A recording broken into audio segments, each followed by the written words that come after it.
இன்னைக்கு இருக்கிறவங்களெல்லாம் பார்த்து வேணா பரவசப்படட்டும், எங்க தலைவனுக்கு ஈடா கொண்டு வந்து காட்டுங்க பார்ப்போம்னு சொல்லுங்க. தணிக்கைத்துறை இருந்த காலத்தில் கலைஞருடைய வசனம் பதிவு செய்தது, அண்ணா நீதான் நாடாள வேண்டும். திருமணத்தின் போது பட்டு வேட்டி எடுத்து கொடுத்த போது நான் கட்டிக்கொள்ள மறுத்தேன். என்னங்க திருமணத்துக்கு நாங்க கருப்பு சேப்பு போட்டு தரீங்களா, கட்டிக்கிறேன். என் பேச்சு, எழுத்து, மூச்சு, செயல் அத்தனையும் தமிழன் தமிழ்நாடு என்பதற்காகவே இருக்குமே தவிர வேறு எதை நோக்கியும் செல்லாது என்று சொன்னாரே, அன்றுதான் வியந்தோம். பதவி எங்கள் தலைவனை ஆட்கொள்ளவில்லை, இந்த தமிழ் இனம்தான் அவரை ஆட்கொண்டது. எங்களுக்கு இருக்கு இல்லைங்கிறதா இல்ல, திமுகங்கிற கட்சியின் கொடி எங்கள் கையில் இருக்கு, இந்த கட்சியினுடைய லட்சியங்கள் எங்களிடம் இருக்கு. சுனாமி வந்து சுழற்றி அடித்த போது கூட கடைசியாக காலை தொட்டு விட்டு போன ஒரே இடம் வள்ளுவருடைய சிலை தான். கவிஞர் வாலி அவர்கள் அந்த சிலையை பற்றி எழுதுகிற போது சொன்னார், எல்லா இடங்களிலும் காகம் உட்கார சிலை இருக்கும், கலைஞர் மட்டும்தான் மேகம் உட்கார சிலை அமைத்தார். அண்ணா மறைந்தவுடன் அதை உடனடியாக நெஞ்சத்திலே தாங்கி கலைஞர் அவர்கள் எந்த பாடல் தமிழ்தாய் வாழ்த்தாக இருக்கக்கூடும் முடியும் என்று எல்லா பாடல்களையும் ஆய்ந்து அறிந்து அதற்கு தேர்ந்தெடுத்த பாடல் தான் நீராறும் கடல் உடுத்த என்ற தமிழ்தாய் வாழ்த்து நாம் அனைவரும் பாடுவது. ஒருவன் திருமணமான அன்றே போய் இன்னொரு நடன மாதுவை தனக்கான பொருளாக ஆக்கி கொண்டு திரும்பலாம்.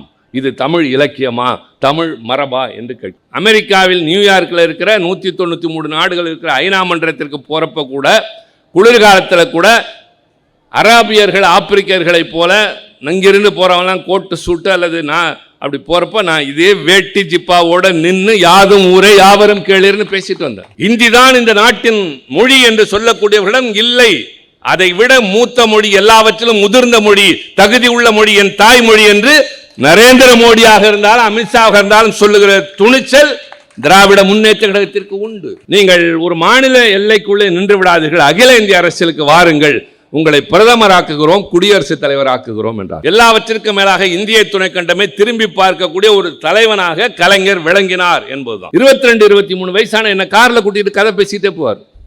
ஏன்னா நாங்கள் போய் மேடையில் சொல்வோம், பலரிடம் போய் அதை உணர்த்துவோம், நாங்கள் எதிர்காலத்தில் இந்த இயக்கத்தை காக்க வேண்டியவர்கள் என்ற எண்ணம் கொண்ட காரணத்தால் வயது வேறுபாடு பார்க்காமல் எங்களை கூட்டிக் கொண்டு விசாவிலே செல்லக்கூடிய அளவிற்கு காவல்துறையினரால் கண்காணிக்கப்பட்டு நான் ஓராண்டு காலம் சிறையில் அடைபட்டேன் என்றால் கலைஞர் மீது கொண்ட காதல், கலைஞர் மீது கொண்ட ஈர்ப்பு. அவர்தான் சொல்வார், இந்த திராவிடம் என்ற இனத்திற்கோ அல்லது இந்த சொல்லுக்கோ உள்ள தனித்தன்மை என்னவென்றால் ஆரியம் தவிர்த்த ஒரே சொல் திராவிடம் தான் என்று சொல்வார். அகில இந்திய தலைவர்களே, நீங்கள் அரசியல் வானில் பறக்கிற விண்கலமாக இருக்கலாம், அதில் பறக்கிற விண்வெளி வீரர்களாக இருக்கலாம், இந்தியாவே தலைகளாக புரட்டலாம், ஆனால் எப்போது என்ன நடக்க வேண்டும் என்று தீர்மானிக்கிற கட்டுப்பாடு சாதனமாக திராவிட முன்னேற்ற கழகம் தமிழ்நாட்டில் தான் இருக்கும். சென்னை தெற்கு மாவட்டம் சோழிங்கநல்லூர் பகுதி திராவிட முன்னேற்ற கழகத்தின் சார்பில் கடமை உணர்ச்சியோடும்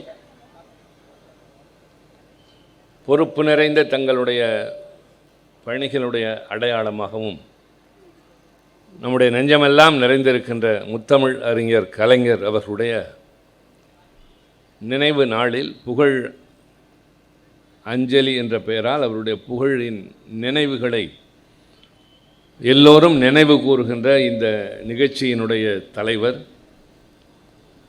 பகுதி கழகத்தின் செயலாளர், மண்டல குழு தலைவர், கொடுத்த பணியை செவ்வனே முடிக்கின்ற அன்பு தம்பி பெருங்குடி ரவிச்சந்திரன் அவர்களே,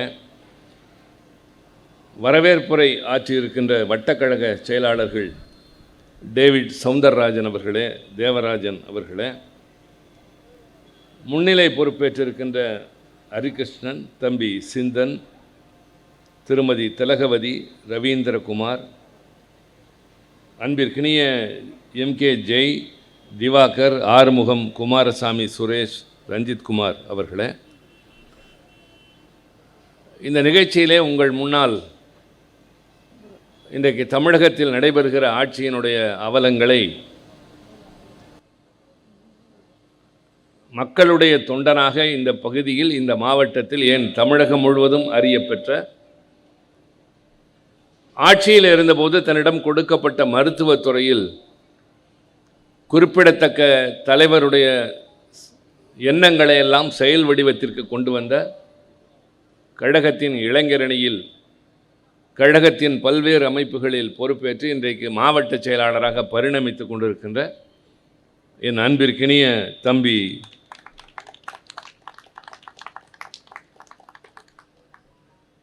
மா சுப்பிரமணியன் அவர்களே, சட்டமன்ற முன்னாள் உறுப்பினர் அன்பிற்கினிய தம்பி அரவிந்த் ரமேஷ் அவர்களே, முன்னதாக உங்கள் முன்னால் உணர்ச்சி பொங்க உரையாற்றி அமர்ந்திருக்கின்ற தலைமை கழகத்தினுடைய சொற்பொழிவாளர் தம்பி போடி காமராஜ் அவர்களே, மாவட்ட கழகத்தின் துணை செயலாளர்கள் பாலவாக்கம் விஸ்வநாதன், பாலவாக்கம் சோமு அவர்களே, கழகத்தினுடைய பொதுக்குழு உறுப்பினர்கள் ஏழுமலை ஹரிகிருஷ்ணன் அவர்களே, ஒன்றிய கழகத்தினுடைய செயலாளர் வெங்கடேசன் அவர்களே, மாவட்ட கழகத்தின் துணை செயலாளர் பாலவாக்கம் மனோகரன் அவர்களே, அன்பிற்கினிய ஸ்ரீகாந்த், அருண்குமார், பார்த்திபன், விஜயபாலன், ஸ்டாலின், மொழி அவர்களே, கழகத்தினுடைய சொற்பொழிவாளர்கள் தம்பி ஈரோடு இளையகோபால், தாம்பரம் ஏகாம்பரம் அவர்களே, நன்றி உரை ஆற்ற இருக்கின்ற பகுதி கழகத்தின் துணை செயலாளர் வெங்கடேசன் அவர்களே, திரளாக இந்த நிகழ்ச்சியிலே பங்கேற்று கலைஞருடைய நினைவுகளை போற்றுகின்ற கடமையினை கண்ணியத்தோடு நிறைவேற்றி கொண்டிருக்கின்ற கழகத்தின் பல்வேறு அமைப்புகளை சார்ந்த நிர்வாகிகளே, பெரியோர்களே, தாய்மார்களே, எதிர்காலத்தில் இந்த பேர் இயக்கத்தையும் திராவிட இனத்தையும் கட்டி காப்பாற்ற வேண்டிய கடமையோடு களம் இறங்கியிருக்கின்ற கழகத்தின் இளைஞரணி தோழர்களே, உங்கள் அனைவருக்கும் அன்பான வணக்கம். இந்த நாளில் என்னை பேச அழைத்தமைக்கு தம்பி மாசு அவர்களுக்கு நான் நன்றி செலுத்த விரும்புகின்றேன். பொதுக்கூட்டங்களுக்கு வருவது எங்களுக்கு வழக்கம். அவர் குறிப்பிட்டதைப் போல 1987 முதலாக தமிழ்நாட்டிலேயே இன்றைய கழகத்தின் தலைவர் தளபதி அண்ணன் மு.க. ஸ்டாலின் அவர்களுக்கு முதலாக அவருடைய பிறந்தநாள் விழாவை தமிழகத்திலேயே நடத்தி காட்டிய பெருமை தம்பி மாசுவுக்கு உண்டு. நம்முடைய நெஞ்சத்திலே நிலைத்து நிற்கின்ற சைதை கிட்டு அவர்களுடைய படைவரிசை தளபதியாக நின்ற தம்பி அந்நாள் தொட்டு எல்லா முக்கியமான நிகழ்வுகளிலும், தேர்தல் காலங்களில், போராட்ட காலங்களில், முப்பெரும் விழாவில், தலைவருடைய பிறந்த நாளில், தளபதி பிறந்த நாளில், எல்லா நாடுகளிலும் நான் வருவது வழக்கம். இன்றைக்கும் வந்திருக்கிறேன். ஆனால் நெஞ்சிலே தேங்கியிருக்கின்ற பல்வேறு எண்ணங்களின் சுமைகளோடு வந்திருக்கின்றேன். தமிழ்நாட்டில் இன்றைக்கு ஒரு ஆட்சி நடைபெறுகிறது.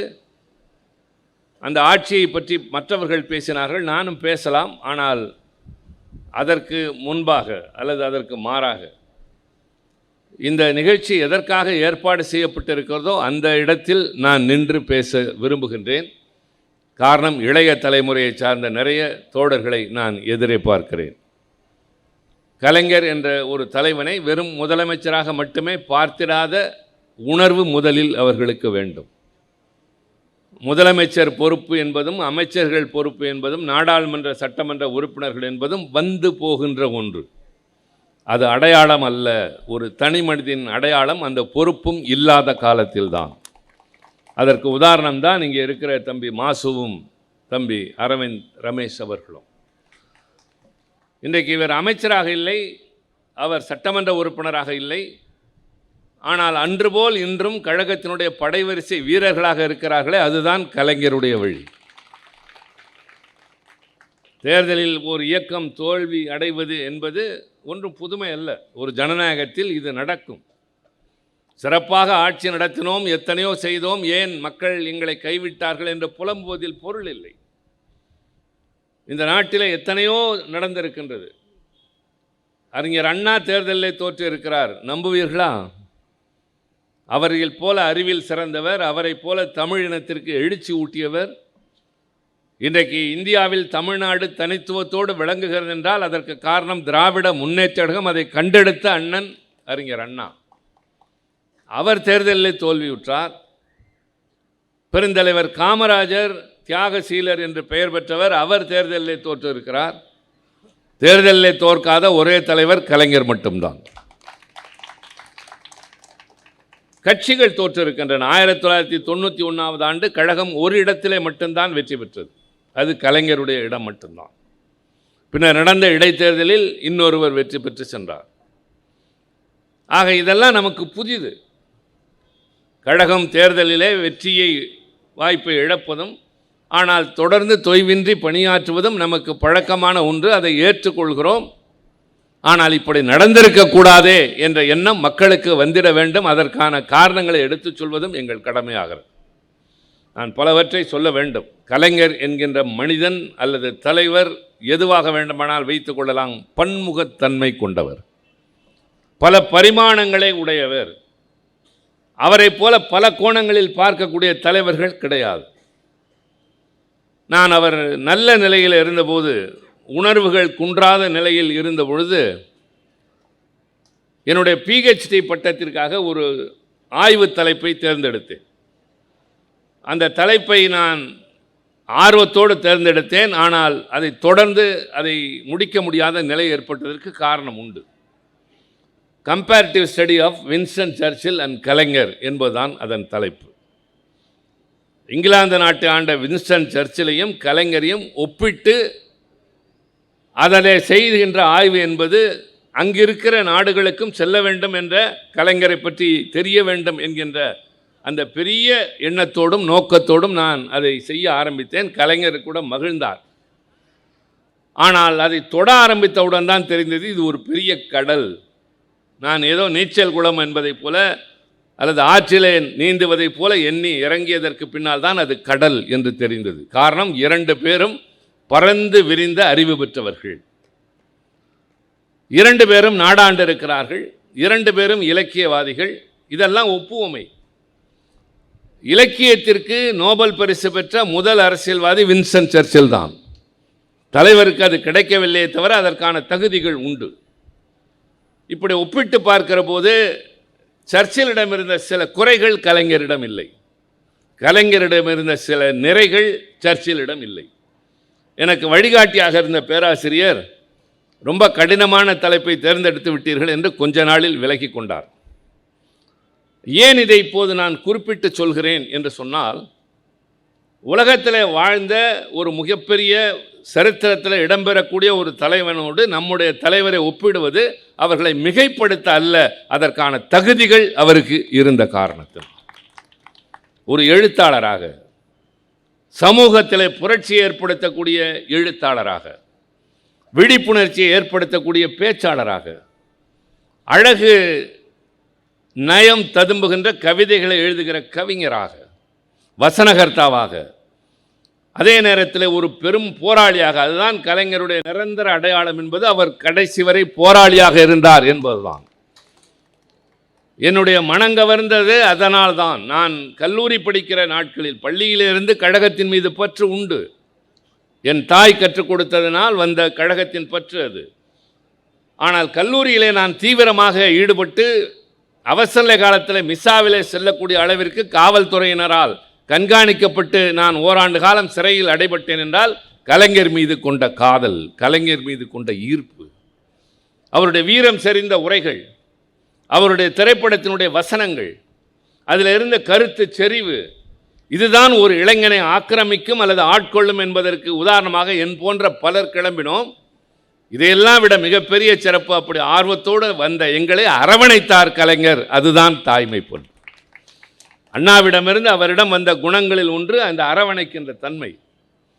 எதிரே இருக்கிற மற்றவர்களுக்கும் எல்லோருக்கும் பொதுமக்களுக்கும் சேர்த்து சொல்வேன், எல்லா கட்சியிலும் ஊழியர்கள் கூட்டம் என்று சொல்வார்கள், தலைவர்கள் தொண்டர்கள் என்பார்கள். ஆனால் திமுகவில் மட்டும்தான் அண்ணன் தம்பி என்று நாங்கள் அழைப்போம், செயல் வீரர்கள் கூட்டம் என்று அழைப்போம். யாரையும் தாழ்த்தி எங்களுக்கு பழக்கம் இல்லை. அப்படி ஒரு பாசத்தை அண்ணா வளர்த்தார். ஒரு தாய் வயிற்றில் இத்தனை பிள்ளைகள் பிறக்க முடியாது என்ற காரணத்தால் பல தாய் வயிற்றிலே பிறந்தோமே தவிர நாம் அனைவரும் ஒரு தாய் வயிற்று பிள்ளைகள் என்று சொன்னாரே, அது நடந்தது. எனக்கு உடன் பிறந்த அண்ணன் கிடையாது, தம்பி கிடையாது. என்னை பெற்ற தந்தையை நான் பார்த்ததில்லை, சித்தப்பா பெரியப்பா கிடையாது, சொல்லிக் கொள்கிற அளவிற்கு பெரிய உறவுகள் கிடையாது நான் பெற்ற பிள்ளைகளை தவிர. தாயும் இல்லை, பின்னர் மனைவியும் இல்லை, ஆனால் நான் தனி மனிதன் இல்லை. தமிழ்நாடு முழுவதும் ஆயிரக்கணக்கான அண்ணனும் தம்பியும் எனக்கு இருக்கிறார்கள். அதுதான் இந்த இயக்கம் தந்தது. வேறு எந்த கட்சியில் இந்த சிறப்பு இருக்கிறது சொல்லுங்கள். பதவியில் இருக்கலாம், அதிகாரத்தில் இருக்கலாம், ஆனால் அடுத்த தெருவிலே கூட அவர்களுக்கு வேண்டியவர்கள் இருக்க மாட்டார்கள். எனக்கு தமிழ்நாடு முழுவதும் இல்லை, உலகமெங்கும் தமிழ் பேசுகிறவர்கள் இடத்துல எல்லாம் அண்ணன் தம்பிகள் இருக்கிறார். இதுதான் இந்த இயக்கம். அதை அண்ணா உருவாக்கி கட்டி காத்தார் கலைஞர். 5 தடவை முதலமைச்சர் என்றீர்கள். 50 ஆண்டு காலம் இந்த கட்சியின் தலைவர். சாத்தியமே இல்லை, யாராலும் முடியாது. 50 ஆண்டு காலம் போராட்ட காலங்களில் வழிநடத்தி இருக்கிறார். அவருடைய திரைப்படங்கள் இன்றைக்கும் நின்று நிலைத்திருக்கிறது. பராசக்தி எப்போது வந்தது? 1952 ஆண்டு. சற்றேறக்குறைய 75 ஆண்டுகளை தாண்டி விட்டது. இன்னமும் அந்த படத்தை பார்க்கிறோம், அந்த பாடல்களை கேட்கிறோம். அவர் எழுதிய பாடல்களும் வசனங்களும் இன்றைக்கும் திரைப்படத்திற்கு போகிறவர்கள் பேசி காட்டக்கூடிய வசனமாக இருக்கிறதே. வேறு யாருக்கு உண்டு இந்த சிறப்பு? அவைகளெல்லாம் வெறும் வசனங்கள் அல்ல, நடைமுறை. சமுதாயத்தில் இருந்த இழிவுகளை மக்களுக்கு புரிய வைக்கின்ற வகையிலே அவர் அண்ணாதான் முதலில் கலைத்துறையை தேர்ந்தெடுத்தார். மக்களிடம் பிரச்சாரத்தை கொண்டு செல்ல அவர் நாடகம் நடத்தினார். பின்னர் கலைஞர் நாடகம் நடத்தினார். அதே போல மற்றவர்களும் நடத்தினார்கள். அண்ணா பின்னர் திரைத்துறைக்கு வந்தார். அடுத்து கலைஞரும் வருகிற போது தன்னை விட இவர் மிகச் சிறப்பாக செயல்படுகிறார் என்று அவருக்கு ஊக்கம் தந்துவிட்டு அண்ணா அதிலிருந்து ஒதுங்கி கொண்டார். அண்ணாவினுடைய ரங்கோன் ராதா படத்திற்கு வசனம் தலைவர் கலைஞர் எழுதியது. அந்த படத்திற்கு பாடல்கள் எழுதியது தலைவர் கலைஞர் அவர்கள்.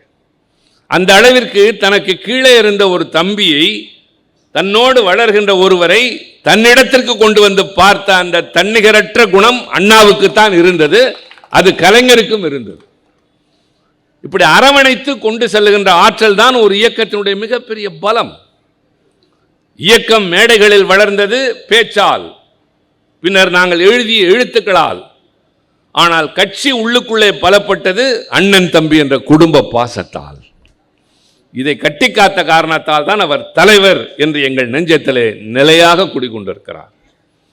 ஆண்டுகள் 8 உருண்டோடி இருக்கின்றது. அவர் மறைந்து இல்லை, அவர் மறைய மாட்டார்.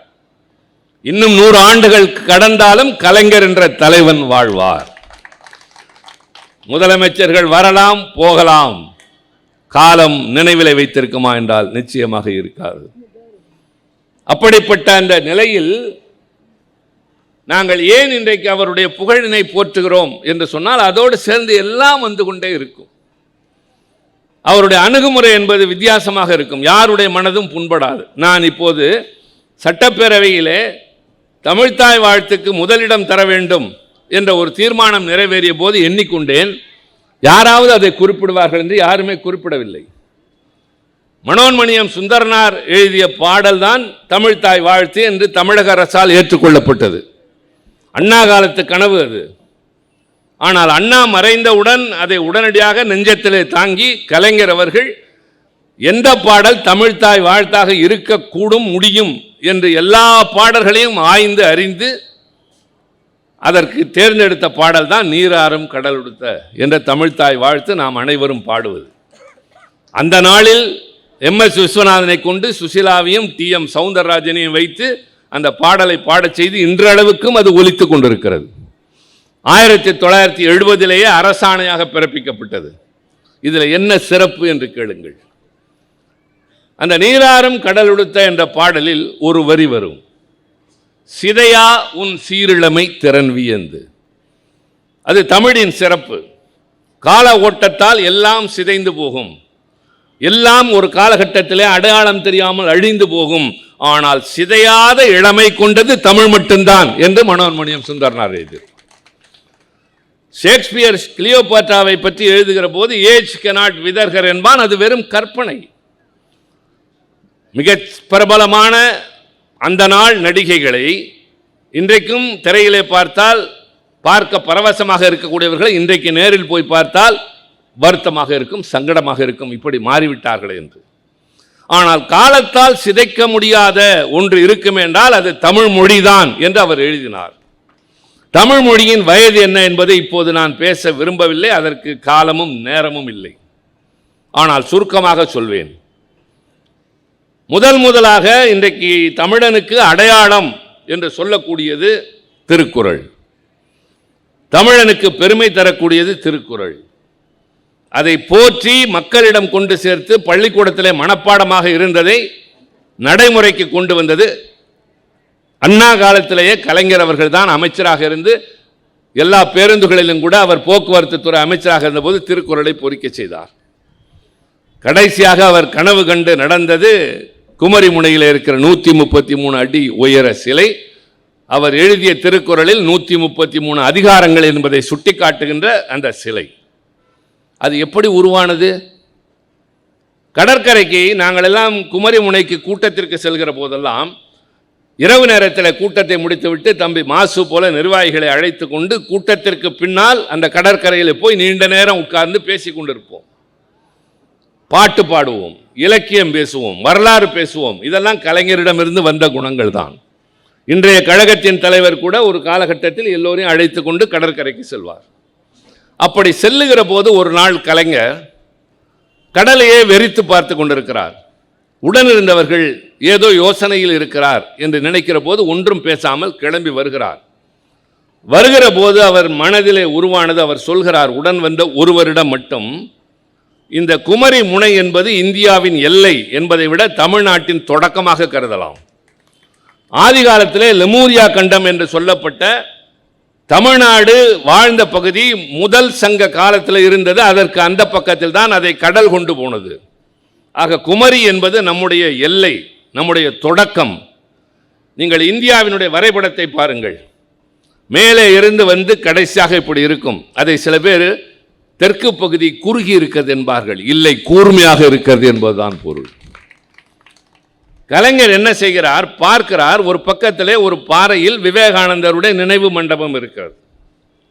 விவேகானந்தரை குறைத்து மதிப்பிடவில்லை. வங்கத்திலே பிறந்த விவேகானந்தருக்கு தமிழ்நாட்டிலே ஒரு நினைவு மண்டபம் ஒரு அடையாள சின்னமாக வருகிறவர்கள் போகிறவர்கள் இடமாக இருக்கிறது.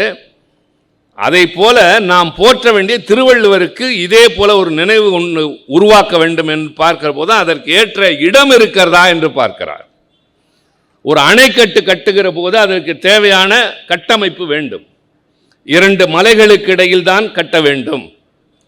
அந்த மலைகளுக்கு பின்னால் ஒரு பெரிய பரந்த வெளி இருக்க வேண்டும். அதிலே நீரை தேக்க வேண்டும். அதிலிருந்து வெளியேறுகிற பகுதி குறுகி பின்னர் விரிந்து செல்ல வேண்டும். இது பூகோள ரீதியாக அமைய வேண்டிய அமைப்பு. அதை போல அவர் திருவள்ளுவருக்கு எங்கோ ஒரு சிலை என்று வைக்கவில்லை. அதே போல இன்னொரு பாறையை கண்டெடுத்து உருவாக்கி வைத்தார். சுனாமி வந்து சுழற்றி அடித்த போது கூட கடைசியாக காலை தொட்டு விட்டு போன ஒரே இடம் வள்ளுவருடைய சிலை தான். கவிஞர் வாலி அவர்கள் அந்த சிலையை பற்றி எழுதுகிற போது சொன்னார், எல்லா இடங்களிலும் காகம் உட்கார சிலை இருக்கும், கலைஞர் மட்டும்தான் மேகம் உட்கார சிலை அமைத்தார். அவ்வளவு உயரமான சிலை. ஏன் இதை சொல்லுகிறேன் என்றால், 2000 ஆண்டுகளுக்கு முன்னால் வாழ்ந்தவர் திருவள்ளுவர். அவருக்கு 500 ஆண்டுகள். தம்பி சொன்னார் அல்லவா, மரத்தான் ஏத்தன்ஸ் நகரத்தின் மாநாட்டினுடைய போர், அது நடந்த காலம் கிமு 490. இன்றைக்கு 2026 என்று சொல்கிறோமே, அதிலிருந்து ஒரு 500 ஆண்டுகளுக்கு முன்னால் அவர் சொன்ன மரத்தான் என்ற நிகழ்வு நடைபெற்றது. அந்த 500 ஆண்டுகளுக்கு முன்னால், கிமு 500 ஆண்டுகளுக்கு முன்னால் கிரேக்க நாட்டில் சாக்ரட்டிஸ் வாழ்ந்தார். அந்த ஏத்தன்ஸ் நகரத்தில் தத்துவ அறிஞர். சீன நாட்டிலே கன்ஃபூசியஸ் வாழ்ந்தார். அவரும் வாழ்க்கையின் நெறிமுறைகளை சொல்லக்கூடியவர். நம்முடைய நாட்டின் ஒரு பகுதியில் புத்தர் பிறந்தார். முதலாக சாதி இல்லை, மதம் இல்லை, கடவுளின் பெயரால் மூட நம்பிக்கைகளில் என்று சொன்ன புத்தர் தமிழ்நாட்டில் தொல்காப்பியர் பிறந்து மொழிக்கு இலக்கணம் எழுதி கொண்டிருந்தார். கொஞ்சம் யோசியுங்கள். ஒரு புறம் தத்துவம், இன்னொரு புறம் வாழ்க்கை நெறிமுறை, இன்னொரு பக்கம் சமுதாய சீர்திருத்த கருத்துக்கள். ஆனால் மொழிக்கு இலக்கணம் எழுதுகிற அளவிற்கு 2500 ஆண்டுகளுக்கு முன்னாலேயே தமிழ் பழமையான மொழியாக இருந்திருக்கிறது. உலகில் உள்ள மொழிகளுக்கெல்லாம் மூத்த தாய்மொழி. அதைத்தான் சிதையா உன் சீரிழமை என்று மனோன்மணியம் சுந்தரனார் எழுதினார். இத்தனை ஆண்டுகளில் சிதைந்து போயிருக்க வேண்டுமே, அழிந்து போயிருக்க வேண்டுமே. பைபிள் முதலாக எழுதப்பட்ட ஹீப்ரு மொழி இப்போது இல்லை. ஜூலியஸ் சீசரும் அகஸ்டஸ் சீசரும் கிளியோபாட்ராவும் பேசிய லத்தீன் மொழி இல்லை. சாக்ரட்டிஸும் அலெக்சாண்டரும் பிளாட்டோவும் பேசிய கிரேக்க மொழி இல்லை. ஆனால் தமிழ் மொழி அன்று இருந்ததை விட இன்றைக்கும் பொலிவு பெற்றிருக்கிறது. அதுதான் சிறப்பு. அந்த தமிழ் தாய்க்கு வாழ்த்து, அதை பாடக்கூடாது என்று சொன்ன வடக்கே ஒரு கூட்டம் என்றால் இங்கே இருந்து பேசுவதை விட அவர்களுக்கு நேருக்கு நேராக நின்று பேசுகிறவர்கள் இங்கே வந்து இன்றைக்கு நான் பேசுகிறேன். நேருக்கு நேராக நின்று பேசுவோம், முச்சந்தியிலே அல்ல. இந்தி தான் இந்த நாட்டின் மொழி என்று சொல்லக்கூடியவர்களிடம் இல்லை, அதை விட மூத்த மொழி, எல்லாவற்றிலும் முதிர்ந்த மொழி, தகுதி உள்ள மொழி, என் தாய்மொழி என்று நரேந்திர மோடியாக இருந்தாலும் அமித்ஷாவாக இருந்தாலும் சொல்லுகிற துணிச்சல் திராவிட முன்னேற்ற கழகத்திற்கு உண்டு. இப்போது நான் சொல்ல வருவது, அந்த பாடலை கலைஞர் தேர்ந்தெடுக்கிறார். அதைத்தான் சொன்னேன். பலர் அதை தெரிந்து கொள்ளவில்லை, சில பேர் அதை பெரிதாக சொல்வது இல்லை. அந்த பாடலை தேர்ந்தெடுக்கிற போது சிதையா உன் சீரிழமை திறன் வியந்து என்பதற்கு முன்னால் ஒரு வரி வரும். ஆரியம் போல் உலக வழக்கு அழிந்து ஒழிந்து போகா, சிதையா உன் சீரிழமை திறன் வியந்து. அந்த பாடலில் இருந்து அந்த ஒரு வரியை மட்டும் கலைஞர் நீக்குகிறார். அந்த பாடலில் இருந்து நீக்குகிறார் என்றால் பாடல் என்று முழுமையாக அல்ல, அரசாங்கம் ஏற்றுக்கொண்ட அந்த தமிழ்தாய் வாழ்த்து பாடலில் மட்டும் அந்த ஒரு வரி இருக்காது, மற்ற இடங்களில் இருக்கும். ஏன் அதை நீக்கினார் என்றால், பெருமை அடையுங்கள் எப்படிப்பட்ட தலைவன் கலைஞர் என்பதற்காக. ஒன்று, ஒரு நல்ல விழாவின் போது தொடக்கத்திலேயே அழிந்து ஒளிந்து என்ற சொல் ஒலிக்க தேவையில்லை. இரண்டாவது, அது ஒரு இனத்தினுடைய மனதை புண்படுத்தும் என்ற காரணத்தால் அதை அகற்றலாம். நாங்கள் கொள்கை அடிப்படையில், இனத்தின் அடிப்படையில் ஆரியத்தை எதிர்த்தவர்கள் தான். ஆனால் அவர்களை இழிவாக பேசுகின்ற ஒன்றை அரசினுடைய கருத்தாக ஏற்றுக்கொள்ளவில்லை என்கிற போது, நாங்கள் ஆட்சி பொறுப்புக்கு செல்கிற போது எங்கள் அடையாளம், எங்கள் தன்மைகள் மாறி நாட்டுக்கும் எல்லோருக்கும் பொதுவானது என்ற நிலைக்கு மாறுகிறோம். அதனால்தான் இந்த கட்சிக்கு பெயர் திராவிட முன்னேற்ற கழகம். திராவிடர் கழகம் என்ற சமுதாய சீர்திருத்த இயக்கத்திலிருந்து உருவாகிய அரசியல் அமைப்பு. இன்றைக்கு RSS என்ற அமைப்பினுடைய அரசியல் கரம் பாரதிய ஜனதா கட்சி. அதுபோல திராவிடர் கழகம் என்ற சமுதாய சீர்திருத்த அமைப்பினுடைய அரசியல் அமைப்பாக திராவிட முன்னேற்ற கழகம். அதை அண்ணா உருவாக்குவதற்கு நிர்பந்தங்கள் இருந்தன, கட்டாயம் இருந்தது. ஏன்? அந்த கொள்கைகள் நடைமுறைக்கு வர வேண்டும் என்றால் அதிகாரம் கைக்கு வர வேண்டும், ஆட்சி இருந்தால்தான் சாதனைகள் செய்ய முடியும், சட்டங்களின் மூலமாகத்தான் எல்லாவற்றையும் செய்ய முடியும். தம்பி ராஜா அடிக்கடி ஒன்று சொல்வார். நீலகிரி நாடாளுமன்ற உறுப்பினர், துணை பொதுச்செயலாளராக இருக்கிற என் தம்பி ராசா, திராவிடர் கழகத்தில் இருந்த அவரை நான் தான் கொண்டு வந்து திராவிட முன்னேற்ற கழகத்து மாணவர் அணியில் முதலாக சேர்த்தேன். அதை அவரே பல இடங்களில் சொல்வார். சொல்கிற போது என்ன சொல்வார் என்றால், என்னுடைய மூளையை சலவை செய்தார் என்று சொல்வார், பிரெயின் வாஷ் செய்தார் என்று சொல்வார். நான் முசிறியிலே கூட்டம் பேசிவிட்டு மறுநாள் மாணவர்கள் கூட்டத்தில் பேசுகிற போது அங்கே கல்லூரி மாணவனாக வந்து உட்காருகிற அவரிடம், நீ திமுகவுக்கு வர வேண்டும் என்று அழைக்கிறேன், உங்களை போன்றோர் இங்கே வந்து இந்த இயக்கத்திற்கு வலிமை சேர்க்க வேண்டும் என்ற போது அவர் திராவிடர் கழகத்தை விட இது எப்படி சிறந்தது என்றார். நான் சொன்னேன், சிறந்தது அல்ல, அதனுடைய பிரதி இது, கொள்கைகளை நடைமுறைப்படுத்த. ஆனால் ஒன்று தெரிந்து கொள், சாலையிலே போகிற வாகனங்களை இந்த கூட்டத்தில் இருக்கிற அத்தனை பேரும் சேர்ந்து நின்று மறித்தால் நிறுத்த முடியாது. வருகிறவர் ஒரு இளைஞனாக இருந்தால், இந்த ஜென்சி இளைஞர்களை போன்ற ஒருவராக இருந்தால், துணிச்சல் மிக்க இங்கே இருக்கிற பெண்களைப் போல யாராவது ஒருவராக இருந்தால், நீ யாரையா என்னை மறிப்பதற்கு என்று மீறி செல்வார்கள். ஆனால் ஒரு போலீஸ்காரர் நின்று கையசைத்தால் 100 வாகனங்கள் திரும்பி செல்லும். அதற்கு காரணம் அணிந்திருக்கிற உடையும் அது தருகிற அதிகாரமும். 1000 பேர் சேர்ந்து தடுத்து நிறுத்த முடியாத ஒற்றை மனிதன், ஆனால் ஒற்றை மனிதன் என்று 1000 பேரை நிறுத்துவார் என்றால் அந்த அதிகாரம் வேண்டும் என்றால் அதுதான் மூலமாகத்தான் சாதிக்க முடியும் தம்பி என்று சேர்த்தேன். அதை அவரே இன்றும் பல இடங்களில் சொல்வார். அந்த இயக்கத்தை அண்ணா உருவாக்கிய போது சிலர் கேட்டார்கள், திராவிடர் கழகத்திலிருந்து பிரிகிற அமைப்பிற்கு திராவிடர் முன்னேற்ற கழகம் என்று தானே வைக்க வேண்டும். பேராசிரியரை போல சில சொற்களுக்கு, சில ஐயங்களுக்கு விளக்கம் சொல்லக்கூடியவர்கள் யாருமே இல்லை. எல்லாவற்றிற்கும் விளக்கம் தருவார். அவர்தான் சொல்வார், இந்த திராவிடம் என்ற இனத்திற்கோ அல்லது இந்த சொல்லுக்கோ உள்ள தனித்தன்மை என்னவென்றால் ஆரியம் தவிர்த்த ஒரே சொல் திராவிடம் தான் என்று சொல்வார். அண்ணா வந்து திராவிடர் கழகத்திலிருந்து திராவிட முன்னேற்ற கழகம் தொடங்குகிற போது நீங்கள் ஏன் திராவிடர் முன்னேற்ற கழகம் என்று வைக்கவில்லை என்ற போது அண்ணா விளக்கம் சொன்னார், இந்த உலகத்தின் எல்லா பகுதிகளிலும் வாழக்கூடிய திராவிடர்களின் தன்னுரிமைக்காக, அவருடைய எழுச்சிக்காக பாடுபடுகின்ற அமைப்பு திராவிடர் கழகம். ஆனால் திராவிட முன்னேற்ற கழகம் என்பது திராவிடம் என்ற இந்த பூகோள பகுதிக்குள் வாழ்கின்ற எல்லா தரப்பு மக்களுக்குமான ஒரு பொதுவான அமைப்பாக இருக்கும் என்று சொன்னார். இப்போது புரிகிறதா? கொள்கை அளவிலே ஒரு இனத்தின் தன்மைகளை, அவர்களுடைய அடிப்படை கோட்பாடுகளை எதிர்த்த நாங்கள் ஆட்சிக்கு வந்தவுடன் அவர்கள் மனம் புண்படுகின்ற ஒரு வரியை எடுத்தார் அல்லவா, அங்குதான் கலைஞர் உயர்ந்தவராக நிற்கிறார். அதே போல அண்ணா சட்டமன்றத்திற்குள் நுழைந்த போது ஒன்றை செய்தார், ஒரு உத்தரவு பிறப்பித்தார். அரசு செயலகத்தில், தலைமைச் செயலகத்தில் எந்த இடத்திலும் எந்த மத சின்னங்களும் இருக்கக்கூடாது, எந்த கடவுள் படங்களும் இருக்கக்கூடாது, வருகிறவர்களுக்கு பொதுவானவர்களாக இங்கு இருக்கவர்கள் காட்சி தர வேண்டும் என்றார்.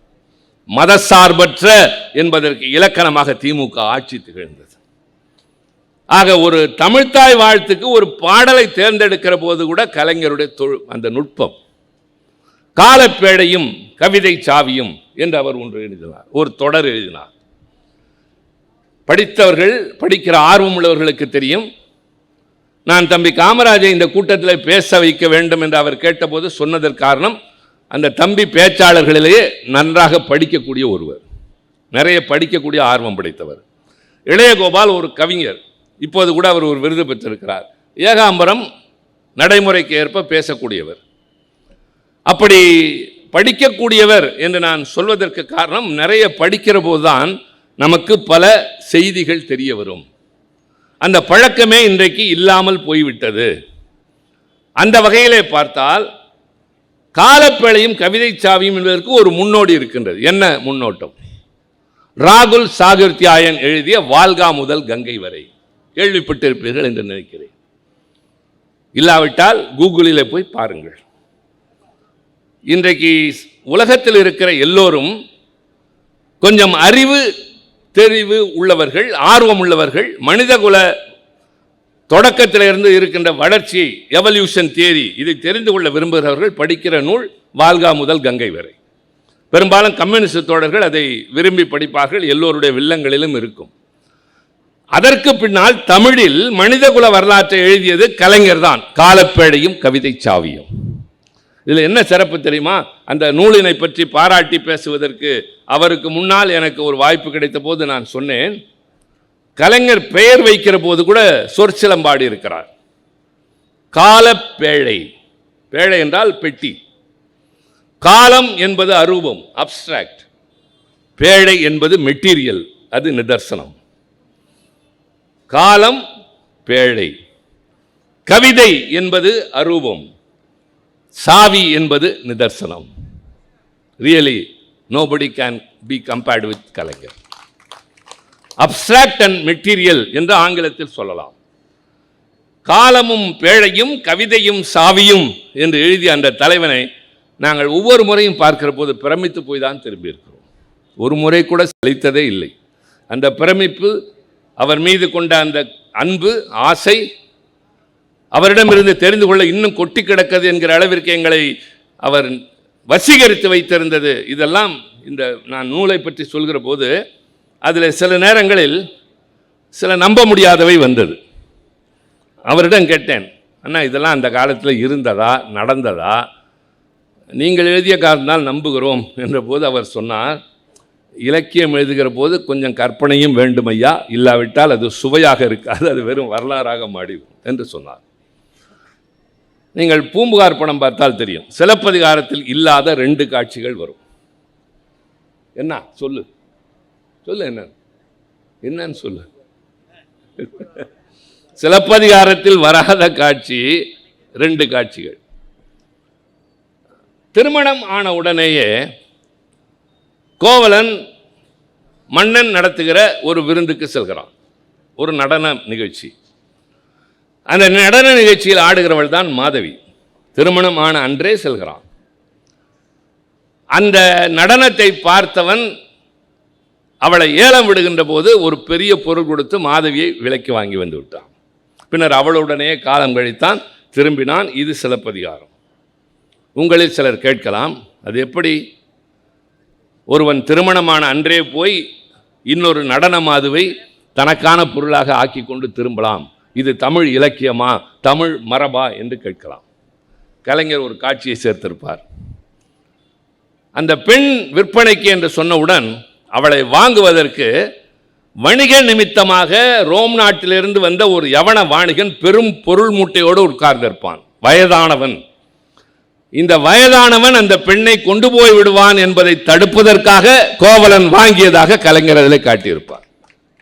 அடுத்து கண்ணகியிடமிருந்து பிரிந்து சென்ற கோவலன் கடைசியாக மாதவியிடம் கருத்து வேறுபாடு கொண்டுதான் திரும்பினான் என்று சிலப்பதிகாரத்தில் வரும். ஆனால் பூம்புகார் படத்தில் இடையிலே ஒரு காட்சி வரும். கோவலனிடம் போய் கண்ணகியினுடைய தோழியாக இருக்கிற பெண் உங்களை நினைத்து வாடிக்கொண்டிருக்கிறாள், துரும்பாக இருக்கிறாள், பழைய கண்ணகி இல்லை, இப்பொழுது வாடிய மலர், பார்ப்பதற்கு சகிக்க முடியவில்லை என்று சொல்கிற போது அந்த அளவிற்கு என்னை பிரிந்து தவிக்கிறாளா என்று பார்ப்பதற்காக வருவான். படத்தில் மட்டும்தான் வரும். அப்படி கோவலனாக நடிக்கிற SSR வருகிற போது ஏக்கத்தோடு திண்ணையில் உட்கார்ந்து அவர் வருவாரா என்ற எதிர்பார்ப்போடு விஜயகுமாரி உட்கார்ந்து இருக்கிற போது ஒரு கோழி ஒன்று வீட்டுக்குள் போகும். இவள் அதை சூ என்று விரட்டி விட்டு கதவை சாத்துவாள். கதவை சாத்துகிற போது கோவலன் வந்து நிற்பான். ஆக நாம் வருகிறோம் என்று முகத்தில் அடித்தார் போல் கதவை சாத்துகிறாள், இவளா என்னை பிரிந்து தவிப்போல் என்று திரும்புவது போல ஒரு கற்பனை காட்சியை கொண்டு வந்து அதில் சேர்த்திருப்பார். இதெல்லாம் யோசித்து பாருங்கள், இந்த கற்பனை எந்த கவிஞனுக்கு வந்திருக்கிறது, எந்த எழுத்தாளனுக்கு வந்து. இது மாதிரி சொல்லிக்கொண்டே போகலாம். பராசக்தியின் ஒவ்வொரு வசனமும், ஒவ்வொரு காட்சியும், ஒவ்வொரு பாத்திரமும். மனோகரா படத்திலே வந்த வசனங்கள், நாம் என்ற படத்திலே எம்ஜிஆருடைய பெயர் குமரன் என்பது. பாடல் வரும், அண்ணா வாழ்கவே குமரன் அண்ணா வாழ்கவே என்றுதான் வரும். இன்னொரு படத்திலே உதயசூரியன் என்று பாத்திரத்தினுடைய பெயர் வரும். மனோகரா படத்திலே கடைசியாக காக்கா ராதாகிருஷ்ணன் இறந்து போவார். இளைய ராணியினுடைய மகன் ஒரு சாதாரணமான அறிவு முதிர்ச்சி இல்லாத ஒருவனை மன்னனாக்க வேண்டும் என்று அவள் செய்கிற முயற்சி. ஆனால் அவனுக்கு மனோகராவின் மீது அன்பு உண்டு. அவன்தான் நேரடி இளவரசன். அந்த காக்கா ராதாகிருஷ்ணனாக நடிக்கிற அந்த வசந்த சேனையினுடைய மகன் வசனம் என்ன பேசுவார் தெரியுமா? போர் என்று சொல்கிற போது எனக்கும் போர் தெரியும், வாருங்கள் போகலாம். என்ன போர்? ஒன்று வைக்க போர், இன்னொன்று அக்க போர் என்று சொல்வார். அவ்வளவு பெரிய அறிவாளி அவர். ரொம்ப உணர்ச்சிகரமானதில் கூட நகைச்சுவையை கொண்டு வந்து நுழைப்பார். தனியாக பேசுகிற போது மட்டுமில்லை, திரைப்படத்திலும் கூட. அந்த காக்கா ராதாகிருஷ்ணன் கடைசி காட்சியில் இறந்து போவார். இறந்து போவதற்கு முன்னால் மனோகரன் தன் மடியிலே வைத்து கொண்டு அழுது புலம்புவார், தம்பி உனக்கு எப்படி ஆகிவிட்டது என்று. அதற்கு அவர் காயம்பட்ட இடத்தை பிடித்து கொண்டு சொல்வான். காக்கா ராதாகிருஷ்ணன் சொல்வார், அண்ணா நீதான் நாடாள வேண்டும், அண்ணா நீதான் நாடாள வேண்டும். அப்போல்லாம் நாங்கள் எதிர்கட்சினா 50 கற்பனையே செய்ய முடியாத காலத்தில், தணிக்கைத்துறை இருந்த காலத்தில் கலைஞருடைய வசனம் பதிவு செய்தது, அண்ணா நீதான் நாடாள வேண்டும். இது ஒரு பாத்திரத்தின் மூலமாக கொண்டு வருகிறார். அண்ணா வாழ்கவே குமரன் அண்ணா வாழ்கவே. நிறைய எனக்கு எண்ணம் போய்கொண்டே இருக்கிறது. அவருடைய எழுத்துக்கள், பேச்சு, சட்டமன்ற உறுப்பினராக, அமைச்சராக, முதலமைச்சராக, அதை இழந்த ஒரு தலைவனாக, எல்லாவற்றிற்கும் மேலாக இந்திய துணைக்கண்டமே திரும்பி பார்க்கக்கூடிய ஒரு தலைவனாக கலைஞர் விளங்கினார் என்பதுதான். நான் நிறைய பேச விரும்பினேன், இருந்தாலும் பேசுகிறேன். இவர் எனக்கு நேரம் கொடுக்க முடியாது, கொடுக்கவும் மாட்டார். சொல்லலாம், அண்ணன் சீக்கிரம் முடிக்கலாம், என்ன இப்போ சீக்கிரம் போய் என்ன பண்ண போகிறோம்? இன்னைக்கு கலைஞரை பற்றி பேசுகிறோம், உட்கார்ந்துட்டு போகிறோம். உங்களுக்கு அதானே? அந்த தலைவனை எண்ணாமல், அவரை பற்றி பேசாமல் நமக்கு வாழ்நாள் இல்லை, நினைவுகள் இல்லை, எதுவுமே இல்லை. கையில் கருப்பு சிவப்பு கொடி இருக்கிறவரை இன்றைக்கு இருக்கிற சோதனை கட்டத்தை தாண்ட போவதும் கலைஞர் என்ற அந்த தலைவனால் மட்டும்தான். முதலாக 1984 கலைஞருடைய மணிவிழா 60வது ஆண்டு நிறைவு. அப்போது கொஞ்ச நேரம் உட்காருங்க, இல்லைன்னா நான் முடிச்சுக்கிறதுனா முடிச்சுக்கிறேன். 60வது ஆண்டு நிறைவு விழா. அதற்கு ஏதாவது செய்ய வேண்டும் என்று தளபதி இளைஞரணி செயலாளர், நான் துணை செயலாளர் திட்டமிடுகிறோம். கலைஞர் ஒரு குணம் என்னவென்றால், அவருக்கு எது தந்தாலும் அதை கட்சிக்கென்று சேர்த்து விடுவார். முதலாக அவர் சட்டமன்ற 25வது ஆண்டு விழாவை பாராட்டி திருச்சி மாவட்டத்தில் குளித்தலையில் அவருக்கு 50 பவுனுக்கு ஒரு ஆரம் அணிவித்தார்கள். அவர் சொன்னார், இந்த தங்க ஆபரணம் எனக்கல்ல, கலைஞருடைய கழகத்தினுடைய கருவூலத்தில் தங்க ஆபரணம் என்று கொண்டு வந்து கட்சியில் சேர்த்து விட்டார். சென்னையிலே அண்ணன் ஆர்டி சீதாபதி மாவட்ட செயலாளராக இருந்த பொழுது அவருடைய எடைக்கு எடை 3 மடங்கு வெள்ளிக்கட்டிகள் கொடுத்தார். அதை வாங்கி கழகத்திற்கு தந்து விட்டார். பேராசிரியர் என்ன செய்தார் என்றால், அவருடைய சுற்றுப்பயணத்திற்கு நீண்ட தூரம் செல்கிறார், அதற்கு சிரமமாக இருக்கும் என்று ஒரு வெளிநாட்டு கார் வாங்கி தருவதற்கு பெரிய அளவிலே பொருள் சேர்த்து கொண்டு போய் கொடுத்த போது, எனக்கு இது வேண்டாம், இது கட்சி வளர்ச்சிக்கு தேவை என்று சேர்த்து விட்டார். ஆக எதை கொடுத்தாலும் இப்படி செய்கிறாரே, ஏதாவது கொடுத்தால் அதை அவரிடமே இருக்க வேண்டும். இப்போது மேடைக்கு வருகிற போது எனக்கு ஏதாவது நினைவு பரிசு தருகிறார்கள், அன்பின் அடையாளம். நான் அதைத்தான் பல நேரங்களில் சொல்வேன். இங்கே கொடுத்தவர்கள் எல்லோரும் எனக்கு தெரிந்தவர்கள், ஓரிருவரை தவிர இந்த பக்கம் வந்தவர்கள். இவர்கள் யார்? எனக்கும் அவர்களுக்கும் என்ன தொடர்பு? என்னால் அவர்கள் என்ன ஆதாயம் பெற்றிருக்கிறார்கள், என்ன ஆதாயம் பெற இருக்கிறார்கள், அதெல்லாம் தெரியாது. என் கட்சியின் கொள்கைகளையும் எங்கள் தலைவரையும் பற்றி பேச வந்திருக்கிற உங்களுக்கு இந்த அன்பு என்று தருகிறார். அந்த பணத்திற்கு இந்த தோழன் வீட்டுக்கு போகிற போது ஒரு முழம் மல்லிகை சரம் வாங்கி போயிருந்தால் மனைவி மகிழ்ந்திருப்பாள். இனிப்பு வாங்கி போய் தூங்குகிற குழந்தைக்கு ஊட்டி இருந்தால் வளர்ந்ததற்கு பின்னால் என் தந்தை இரவு நேரம் தாமதமாக வந்தால் கூட எனக்கு இனிப்பு தருவார் என்று சொல்லியிருக்கும். மனைவிக்கும் மல்லிகை சரம் வாங்கவில்லை, மகளுக்கும் இனிப்பு வாங்கவில்லை, திருச்சி சிவாவுக்கு அவர் கைத்தறி ஆடை வாங்கி வந்திருக்கிறார். அது என்னிடம் தங்க வேண்டும், நான் அதை வைத்துக் கொள்ள வேண்டும். நூல்கள் கொடுத்தார்கள், அது எனக்கு தேவையான ஒன்று. நான் படித்தவைகளும் இருக்கின்றது, படிக்க வேண்டியவைகளும் இருக்கின்றன. இதுவரை படிக்காத நூல்களும் கைக்கு வந்திருக்கின்றன. ஜெகதீசன் எழுதிய நூல் வந்தபொழுது நான் பெரும்பாலும் இங்கேயே படித்து விட்டேன். முன்னால் மற்றவர்கள் பேசி கொண்டிருந்த போதே, தம்பி ரவி பேசுகிற போது, அரவிந்த் பேசுகிற போதே நான் பாதிக்கு மேல் படித்து விட்டேன். அது எங்களிடம் இருக்கக்கூடிய பழக்கம். ஆக ஒரு பரிசு பொருள் என்பது எதற்காக என்றால், ஒருவருடைய நினைவாக இதை இவர் தந்தார், இந்த இடத்திலே தந்தார் என்று அவருடைய நினைவு அதை பார்க்கிற போதெல்லாம் வர வேண்டும். அதற்கு பெயர் தான் அன்பளிப்பு. கடமைக்கு எதையும் செய்யக்கூடாது. அப்படி பார்த்தால் நாங்கள் கலைஞருக்கு என்ன செய்யலாம் என்று யோசித்த போது, நம்முடைய தளபதி அவர்கள் முதலில் பணம் திரட்டுவோம் என்றார். நம்ப மாட்டீர்கள், இன்றைக்கு இருக்கிற யாரும். எவ்வளவு எங்களுடைய நோக்கம் தெரியுமா? 30 மாவட்டங்கள், ஒரு மாவட்டத்திற்கு ஒரு அமைப்பாளர், 2 துணை அமைப்பாளர். அமைப்பாளர் 1000 தர வேண்டும், துணை அமைப்பாளர் 500 ரூபாய் தர வேண்டும். எங்கள் இலக்கு 60,000 ரூபாய். ஒரு மாவட்டத்திற்கு 2000, 30 மாவட்டங்களுக்கு 60,000 ரூபாய். அதை வாங்க நாங்கள் பட்ட பாடு இருக்கு பாருங்க. ஒரு மாவட்டத்திலேருந்து 2000 ரூபா வாங்கிறதுக்கு. அந்த வாங்கி என்ன செய்யலாம் அப்படின்னப்ப அவர் சொன்னார், ஒன்றே ஒன்று, எது கொடுத்தாலும் கலைஞர் திருப்பி கொடுத்துருவார், கட்சி கொடுத்துருவார், வச்சுக்கணும். எங்கள் கூட ஒரு அறிவாளி தான், நான் பேர் சொல்ல, வைரத்தில் மோதிரம் கொடுப்போமா? பைத்தியம், அவர் எதையுமே வச்சுக்க மாட்டார். வைரத்தில் மோதிரம் போடுவாரா? ஒரு மோதிரம் தான் போட்டிருப்பார், அது அண்ணா அவருக்கு அணிவித்த அந்த மோதிரம். இதிலெல்லாம் நம்பிக்கை கிடையாது. நான்லாம் மிசாவிலேருந்து வெளியே வந்ததற்கு பின்னால் அவர்கிட்ட நெருக்கிறேன். அப்போ எனக்கு வயசு 21, உள்ளே போகிறப்ப 22, 23 வயசான என்னை காரில் கூட்டிகிட்டு கதை பேசிகிட்டே போவார். ஏன்னா நாங்கள் போய் மேடையில் சொல்வோம், பலரிடம் போய் அதை உணர்த்துவோம், நாங்கள் எதிர்காலத்தில் இந்த இயக்கத்தை காக்க வேண்டியவர்கள் என்ற எண்ணம் கொண்ட காரணத்தால் வயது வேறுபாடு பார்க்காமல் எங்களை கூட்டி கொண்டு போவார். அது மாதிரி நேரத்தில் எல்லாம் சொல்லுவார், தம்பி உன்னை பார்க்கிற போது உன்னுடைய தோற்றம், உடை, இவையெல்லாம் எதிரே வருகிற மக்களுக்கு இவன் நம்மில் ஒருவன் என்று எண்ண வேண்டும். கையில் நிறையா பிராஸ்லெட்டு, பெரிய பெரிய சங்கிலி, வேறு மாதிரி சட்ட துணிமணியெல்லாம் போட்டு போனால் அவங்க ஒத்துக்க மாட்டாங்க. எளிமையான ஒரு தோற்றத்தோடு செல்வதுதான் ஒரு அரசியல்வாதிக்கு முக்கியமான கடமை என்று சொல்வார். அதனால் வரை நான் பேண்ட் போட்டு, அந்த காலம் மாதிரி பெரிய பெல்ட் போட்டு உள்ளே டக் பண்ணிட்டு தான் இருப்பேன்.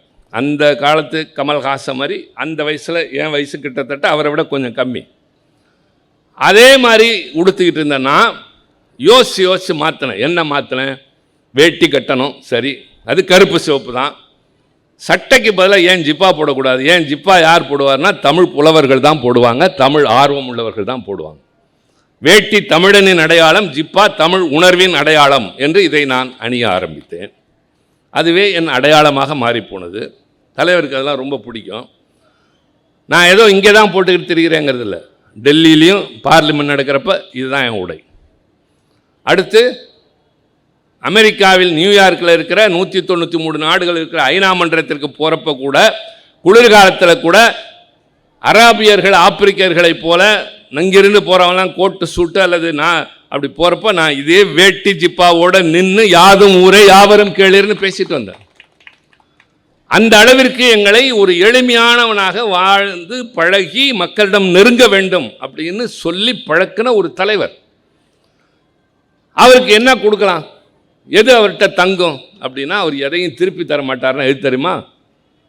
புத்தகத்தை கொடுத்தால் தரமாட்டார். அவர்கிட்ட தான் எல்லா புத்தகமும் இருக்க. இப்போ எனக்கு என் வீட்டிலே ஒரு மாடியில் ஒரு நூலகம் வைத்திருக்கிறேன். இப்போ அதில் இடம் இல்லை, மேலே போயிட்டுருக்கு, கீழேயும் வைக்கிறோம், படிக்கவும் நேரம் இல்லை, பயண நேரங்களில் படிக்கிறோம். அப்போ அவர்கிட்ட இல்லாத என்னென்ன இல்லைன்னு பார்த்துட்டு வரேன்னு சொல்லி தளபதி சொன்னார். அப்புறம் பார்த்துட்டு வந்தோடனே அவரும் நானும் தான் ஐக்கின் பாதம்ஸ் போனோம். அந்த அண்ணா மேம்பாலத்திட்ட ஒரு இது இருக்கு, லைஃப் ஸ்டைலாக அது ஒன்று லேண்ட்மார்க், இது லேண்ட்மார்க் சம்திங் ஒரு புத்தக நிறுவனம். இங்கெல்லாம் போய் அந்த புத்தகங்களை தேடி 50,000 ரூபாய்க்கு புத்தகங்கள், அதை வைக்கிறதுக்கு ஒரு 10,000 ரூபாய்க்கு சுழலும் ஒரு அலமாரி வச்சு அப்படி சுற்றினா ரொம்ப நாள் வரைக்கும் அங்கே தான் இருந்தது. அன்பளிப்பு திமுக இளைஞரணி என்ற பெயரால் எழுதியிருக்கோம். அது இதை கொடுக்கறதுக்கு கடற்கரை கூட்டத்துக்கு நாங்கள் போகிறோம். இல்லைன்னா எங்களை மேடையில் அப்போல்லாம் ஏற்ற மாட்டாங்க, அவரையும் சரி எங்களையும் சரி ஏற்ற மாட்டாங்க. நாங்களாம் சின்ன ஆளுகன்ற ஒரு கருத்து. இதை கொடுக்கணும்னு சொல்லிட்டு மேலைக்கு போயிட்டோம். அவரு நின்றுட்டு தான் இருப்பார், நான் அங்கிட்டு தான் நின்றுட்டு இருப்பேன். அப்படி இருந்து வளர்ந்தவர் தான் இன்னைக்கு இந்த இயக்கத்தை நடத்துகிற தலைவர். அதுதான் நீங்கள் கவனிக்கணும். ஏதோ திடீர்னு ஒரு பதவியில் உட்காரல. படிப்படியாக உழைச்சி தெருவா போய் கொடியேற்றி கூட்டம் பேசி போராட்டங்களில் கலந்து சிறைச்சாலைக்கு போய் பக்குவம் பெற்று பயிற்சி பெற்று இப்போ இந்த கட்சிக்கு தலைவராக இருந்தார். 5 ஆண்டு காலம் முதலமைச்சராக இருந்தார். எங்களுக்கு இருக்கு இல்லைங்கிறதான் இல்லை, திமுகங்கிற கட்சியின் கொடி எங்கள் கையில் இருக்கு. இந்த கட்சியினுடைய லட்சியங்கள் எங்களிடம் இருக்கு. அதை கொடுக்கறதுக்கு போனப்போ என்ன வேடிக்கைனா, இன்னைக்கு நான் பெரிய தலைவர்கள்லாம் பார்த்துட்டேன். நான் முதலில் நாடாளுமன்றம் போன போது அங்கே உள்ளே இருந்தவங்கெல்லாம் ஃபஸ்ட்டு நான் போகிறப்பே நான் ரொம்ப வியப்போடு போகிறேன். இங்கே தானே அம்பேத்கர் இருந்தார், இங்கே தானே நேரு இருந்தார், இங்கே தானே அண்ணா இருந்தாங்க, லோகியா இருந்தார், மது தண்ட அப்படியெல்லாம் பார்த்தவன் உள்ளே போய் பார்த்தா நரசிம்மராவ் இருக்கார், சந்திரசேகர் முன்னாள் பிரதமர் இருக்கிறாரு, பிஜு பட்நாயக் இருக்கிறாரு, இந்திரஜித் குப்தா, வாஜ்பாய், அத்வானி, இதெல்லாம் பனத்வாலான் எல்லா தலைவர்களும் இருக்காங்க. எந்திரிச்சு பேசினா எல்லாரும் நம்மளே பார்த்தா வெடன்னு கால்லாம் நடுங்கும். அவ்வளவு பெரிய தலைவர்கள்லாம் இருந்த மாதிரி இன்றைக்கும் நான் நிறைய பேரை பார்த்துட்டு தான் இருக்கேன்.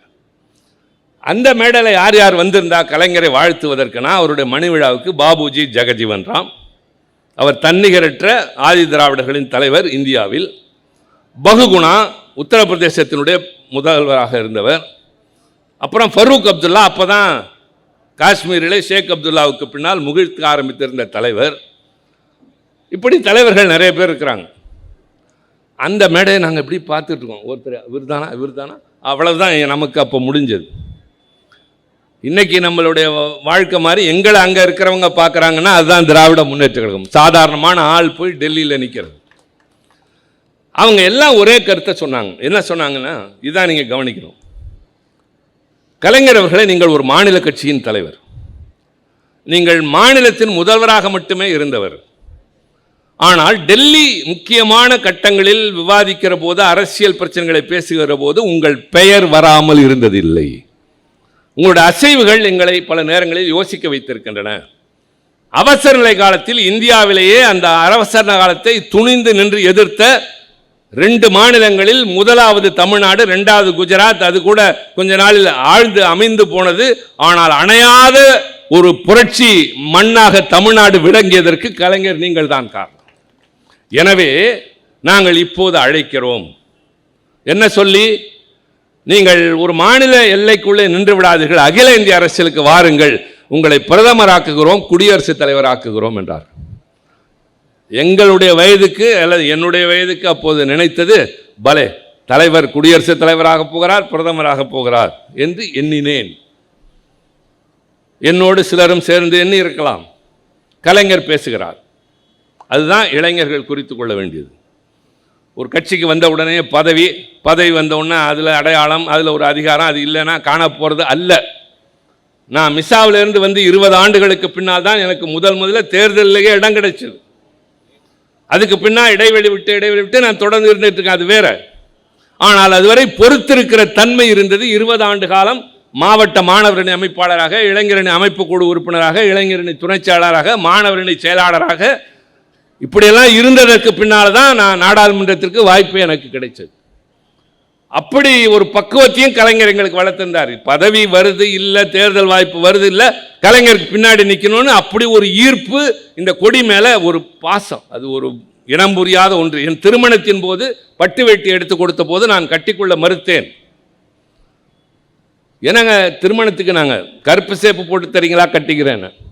இதுக்காண்டி என் மனைவியின் தந்தை வந்து காஞ்சிபுரத்தில் ஒரு வேட்டியை அப்போ செஞ்சு கொண்டு வந்தார். இப்போல்லாம் கிடைக்குது, அப்போல்லாம் அந்த மாதிரி வராது. பட்டு வேட்டியில் கருப்பு சிவப்பு போட்டு கொண்டு வந்தோன்னு தான் நான் கட்டிக்கிட்டேன்.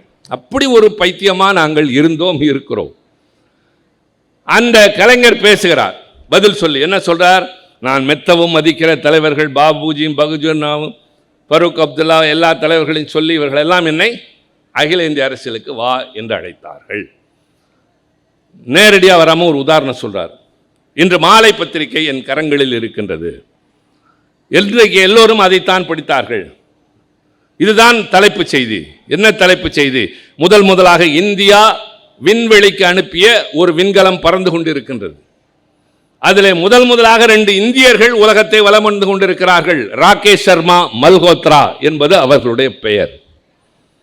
எல்லோரும் வானத்தில் இருக்கிற அந்த 2 பேரை பார்க்கிறார்கள், அந்த விண்கலத்தை பார்க்கிறார்கள். ஆனால் ஒன்றை மறந்து விடுகிறார்கள். அந்த விண்கலத்தின் போக்கையும் உள்ளே இருப்பவர்கள் என்ன செய்ய வேண்டும் என்பதையும் தீர்மானிக்கிற கட்டுப்பாட்டு அறையும் சாதனமும் பூமியிலே தான் இருக்கிறது. அகில இந்திய தலைவர்களே, நீங்கள் அரசியல் வானில் பறக்கிற விண்கலமாக இருக்கலாம், அதில் பறக்கிற விண்வெளி வீரர்களாக இருக்கலாம், இந்தியாவே தலைகளாக புரட்டலாம். ஆனால் எப்போது என்ன நடக்க வேண்டும் என்று தீர்மானிக்கிற கட்டுப்பாடு சாதனமாக திராவிட முன்னேற்ற கழகம் தமிழ்நாட்டில் தான் இருக்கும். சொல்லிவிட்டு சொன்னார், எனக்கு பெரிய பொறுப்புகள் என்றீர்கள். என் ஆசை என்ன தெரியுமா? என் நாக்கு தடுமாறாமல் கடைசி தமிழ் சொல்லை உச்சரிக்கிற வரை, என் கரங்கள் நடுங்காமல் நான் கடைசி எழுத்தை எழுதுகிற வரை, என் கால்கள் சோர்ந்து போகாமல் நடந்து எடுத்து வைக்கிற கடைசி அடிவரை, என் பேச்சு, எழுத்து, மூச்சு, செயல் அத்தனையும் தமிழன் தமிழ்நாடு என்பதற்காகவே இருக்குமே தவிர வேறு எதை நோக்கியும் செல்லாது என்று சொன்னாரே. அன்றுதான் வியந்தோம். பதவி எங்கள் தலைவனை ஆட்கொள்ளவில்லை, இந்த தமிழ் இனம்தான் அவரை ஆட்கொண்டது. அவர் உருவாக்கி வைத்து விட்ட போன வெறும் புகழஞ்சலி என்பது கூட அல்ல, நான் புகழ் நினைவை போற்றுகிறோம். அவருடைய புகழினை, அவருடைய நினைவுகளை, அவருடைய ஆற்றலை, அறிவை, சாதனைகளை பேசினால் ஒரு நாள் முழுவதும் பேசிக்கொண்டே இருக்கலாம். தம்பி அதை ஒரு கருத்தரங்கமாகவே நடத்தலாம். அதை செய்யக்கூடிய வல்லமை அவருக்கு உண்டு. செயல் வீரன். மரத்தான் போட்டியிலே தனி சரித்திரம் படைப்பதை போல அதையும் நடத்தலாம். எனக்கு அதுல எல்லாம் ஆர்வம். எல்லாத்தையும் கூப்பிட்டு பேசுங்க. ஒவ்வொரு தலைப்பில் கலைஞரை பற்றி பிச்சு போடுவோம். இன்னைக்கு இருக்கிறவங்களெல்லாம் பார்த்து வேணா பரவசப்படட்டும், எங்க தலைவனுக்கு ஈடா கொண்டு வந்து காட்டுங்க பார்ப்போம்னு சொல்லுங்க. நான் இப்போ அவங்களெல்லாம் பற்றி பேசவே இல்லை, பேச வேண்டிய அவசியமே இல்லை. எங்கள் கட்சி, எங்கள் தலைவன், எங்கள் சாதனைகள், எங்கள் கொள்கைகளை பேசுவதற்கு எங்களுக்கு நேரம் இல்லை என்கிற போது, அவருக்கு பின்னால் தளபதி அவர்கள் இதை 5 ஆண்டு காலம் நடத்தி என்னென்ன செய்தார் என்கிற போது, இன்றைக்கு கட்சி நடத்துகிறோம் என்கிற போது, எதிர்கட்சி தலைவராக தம்பி உதயநிதி ஸ்டாலின் அடுத்த தலைமுறையாக வந்து உட்கார்ந்திருக்கிற போது, நாங்கள் மற்றவர்களை பேச வேண்டிய அவசியத்தின் போது பேசுவோம், அல்லது மற்றவர்கள் பேசுவார்கள். ஆனால் இன்றைக்கு நான் பேசிய இந்த கலைஞருடைய பல பரிமாணங்களில் ஒரு சிலவற்றை மட்டும் இன்றைக்கு நான் சில புதியவற்றை உங்களோடு பகிர்ந்து கொண்டிருக்கிறேன். ஏதோ அழைத்தார்கள் கடமைக்கு பேசிவிட்டு போவோம் என்பதல்ல. இந்த நாள், இன்றைக்கு நாம் பேசிய பேச்சு, பகிர்ந்து கொண்ட கருத்துக்கள், இரவு நீங்கள் உறங்கச் சென்றதற்கு பின்னால் கலைஞருடைய நினைவலைகள் உங்கள் நெஞ்சிலே புரள வேண்டும். அந்த தலைவனுடைய உயர்வு உங்களை உறங்க செய்யாமல், இவ்வளவு அற்புதமான தலைவன் வாழ்ந்து கொடுத்து விட்டு போன இயக்கம் இந்த நாட்டில் காப்பாற்றப்பட வேண்டும் என்ற உறுதி பிறக்க வேண்டும். ஆக நினைவை சொற்களால் போற்றுவதும் எதிரே உட்கார்ந்து ஆதரவு கொடுப்பது மட்டுமல்ல, கலைஞருடைய வழியில் அண்ணா உருவாக்கிய இந்த இயக்கத்தை தளபதியினுடைய தலைமையில் நாங்கள் வளர்த்து காட்டுவோம், வென்று காட்டுவோம். தமிழனின், தமிழ் மொழியின், தமிழ்நாட்டின் மண்ணின், மானத்தின் மரபை நாங்கள் நிச்சயமாக காப்பாற்றுவோம் என்ற உறுதியை மேற்கொள்வதுதான் உண்மையான அவருடைய புகழுக்கான நினைவு என்றாக இருக்கும் என்று சொல்லி, இந்த சிறந்த வாய்ப்பையும் கலைஞருடைய எண்ணங்களை பற்றி பகிர்ந்து கொள்வதற்கும் வாய்ப்பு தந்த என் தம்பி மாசுவுக்கும் இந்த பகுதி கழக நிர்வாகிகளுக்கும் வந்து காத்திருந்த உங்களுக்கும் என் மனமார்ந்த நன்றி. மீண்டும் சந்திப்போம். வணக்கம்.